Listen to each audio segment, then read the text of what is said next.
আর এদিকে পূর্বস্থলীতে তৃণমূল কর্মীর ঝুলন্ত দেহ, ফলের দিন, রেজাল্টের দিন, ব্যাপক মারধরের অভিযোগ। আজ সকালে দোকানে যান তৃণমূল কর্মী, তারপর স্থানীয় ক্লাবের দেহ উদ্ধার, এমনটাই দাবি। নবকুমার রয়েছেন সঙ্গে। নবকুমার, দেখো, বিষয়টা হচ্ছে যে আজকে যখন তিনি দুপুরবেলা তাদের এই ঘটনাটি শোনেন, কিন্তু তার পরিবারের লোক তারা বিশ্বাস করতে পারেননি। তার দেহটি উদ্ধার হয় একটি ক্লাব ঘর থেকে।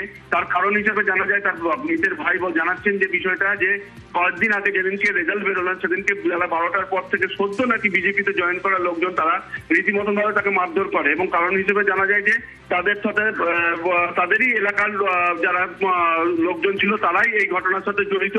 এবং তারা পরবর্তীকালে আজকে সকালে সেই ছেলেটি দোকানে যায় এবং তার দোকানের সামনেই ঠিক উল্টো দিকে যে ক্লাবটি থাকে সেখানে তার ঝুলন্ত দেহ পাওয়া যায়। এতে পরিবারের দাবি তাকে খুন করা হয়েছে বলেই, এবং তাদের সাথে জড়িত এলাকাবাসীদের নামও তিনি স্বীকার করেন এবং তাদের দ্রুত পদক্ষেপ নেওয়ার জন্য তারা দাবি জানান।